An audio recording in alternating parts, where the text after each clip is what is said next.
Assalamualaikum warahmatullahi wabarakatuh. Perkenalkan, saya Sabrin Pinkan dengan NIM 141442314, Program Studi Hubungan Masyarakat dan Komunikasi Digital Angkatan 2023, mata kuliah Statistik Sosial. Di sini saya akan menjelaskan mengenai beberapa poin tentang penggunaan SPSS, yaitu yang pertama ada input data, yang kedua ada mencari nilai frekuensi dan diagram pie, dan yang terakhir ada nilai regresi dan interpretasinya. Nah, di sini yang pertama saya akan menjelaskan terlebih dahulu bagaimana cara input data.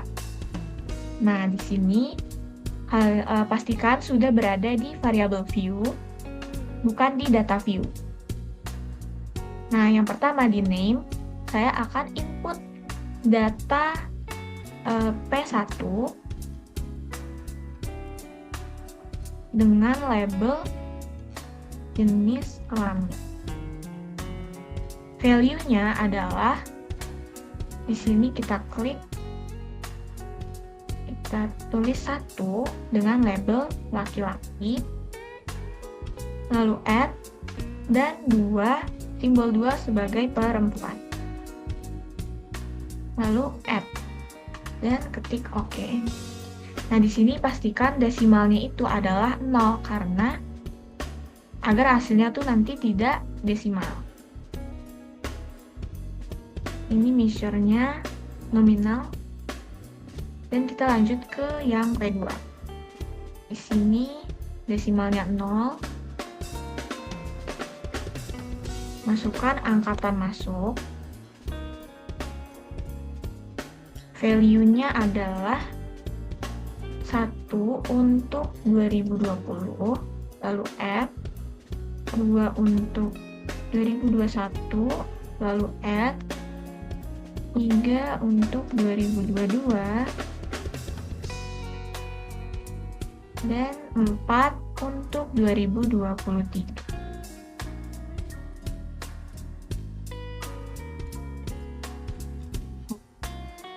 Yang ketiga ada P3, yaitu program studi.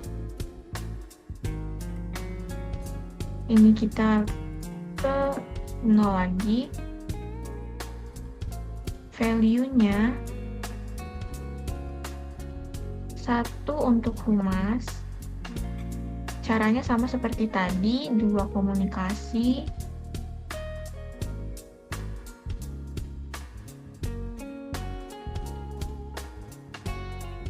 3 politik,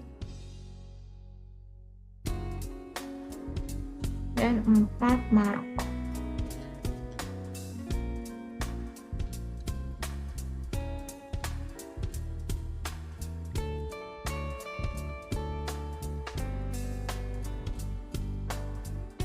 Ya, ini kita ke ordinal dan ini ke nominal.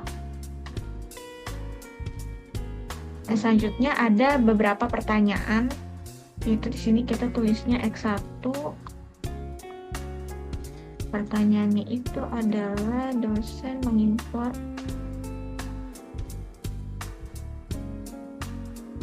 RPS di awal pertemuan. Langsung kita ke X2 saja. Dosen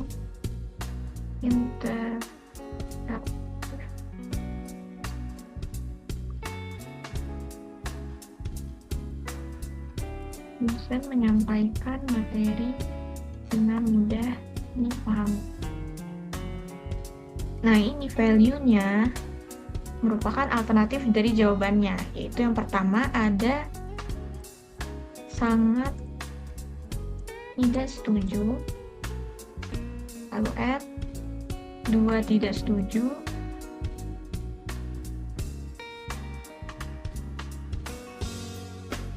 3 netral, 4 setuju,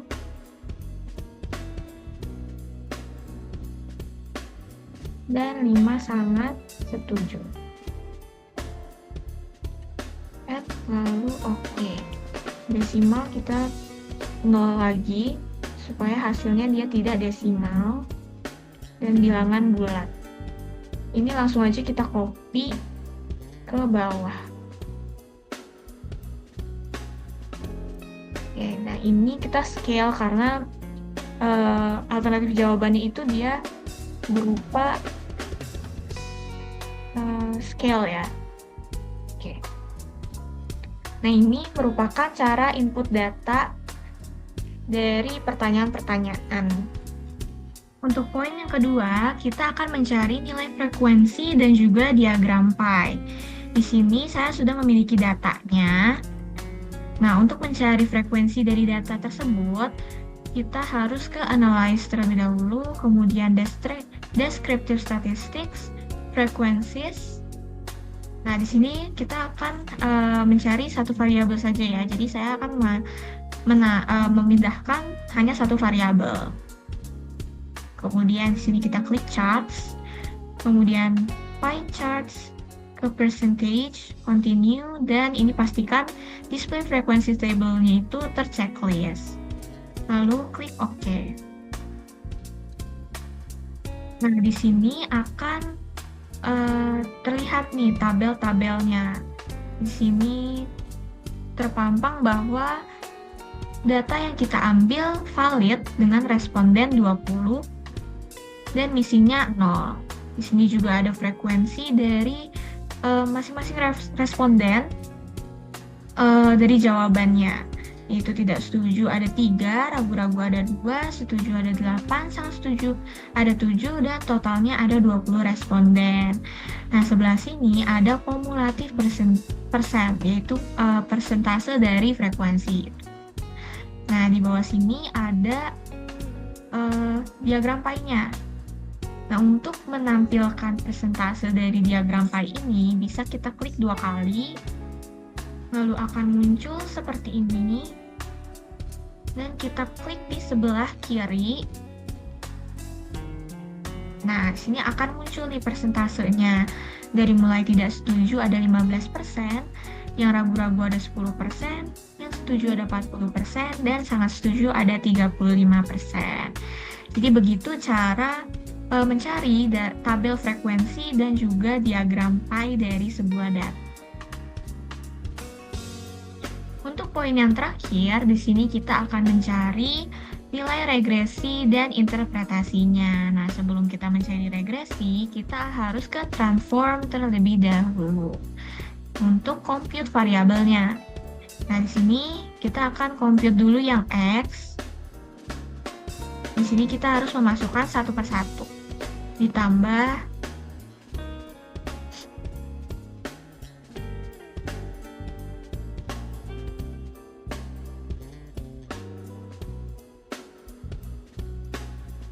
jika sudah, kita klik OK.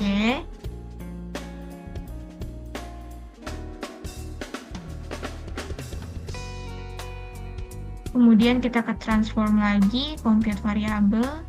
Ini kita reset dan ganti yang Y.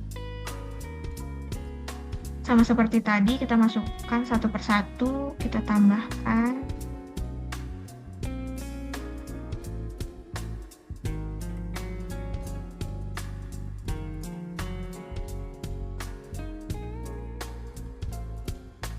Nah, jika sudah, kita klik OK lagi. Nah, di sini akan muncul nih variabel X dan variabel Y-nya. Setelah X dan Y-nya sudah tercompute, maka kita sudah bisa mencari nilai regresinya, yaitu dengan mengklik Analyze, kemudian ke Regression, ke Linear. Nah, di sini ada Dependent dan Independent. Yang mana di Dependent ini, kita akan memasukkan variabel Y. Sedangkan untuk Independent, kita akan memasukkan variabel X. Kemudian setelah sudah, kita klik OK. Nah, akan muncul nih output dari nilai regressionnya. Di sini ada 4 tabel. Yang pertama ada tabel variable entered atau remove, di mana pada output ini menjelaskan tentang variabel yang dimasukkan serta metode apa nih yang kita gunakan. Nah, dalam variabel ini yang dimasukkan adalah variabel X sebagai variabel independen dan variabel Y sebagai variabel dependen. Dan metode yang digunakan adalah metode enter. Untuk tabel yang selanjutnya ada model summary, di mana pada output ini menjelaskan bahwa besarnya nilai korelasi atau hubungan R yaitu sebesar 0,824.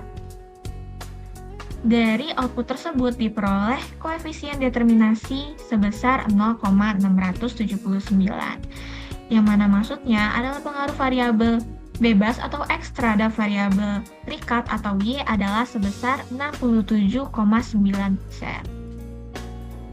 Selanjutnya ada tabel ANOVA, itu merupakan output ketiga. Di sini diketahui bahwa F hitung sama dengan 38.091 dengan tingkat signifikansi sebesar 0,000, yaitu lebih kecil daripada 0,05, maka model regresi yang dipakai untuk memprediksi variabel Y atau dengan kata lain ada pengaruh variabel X tinggi terhadap variabel Y. Dan yang terakhir ada tabel koefisien. Pada tabel koefisien ini diketahui nilai konstan atau A sebesar 4.368. Sedangkan nilai X atau B sebesar 0,887. Nah, konstanta sebesar 4.368 ini maksudnya adalah nilai dari variabel Y-nya, dan ini untuk variabel X-nya yang 0,887. Koefisien regresi ini terbilang bernilai positif, sehingga dapat dikatakan bahwa arah variabel X terhadap Y adalah positif. Untuk pengambilan keputusan dalam uji regresi ini juga bisa dapat dilihat berdasarkan nilai signifikansinya. Nih, dari tabel ini, signifikansinya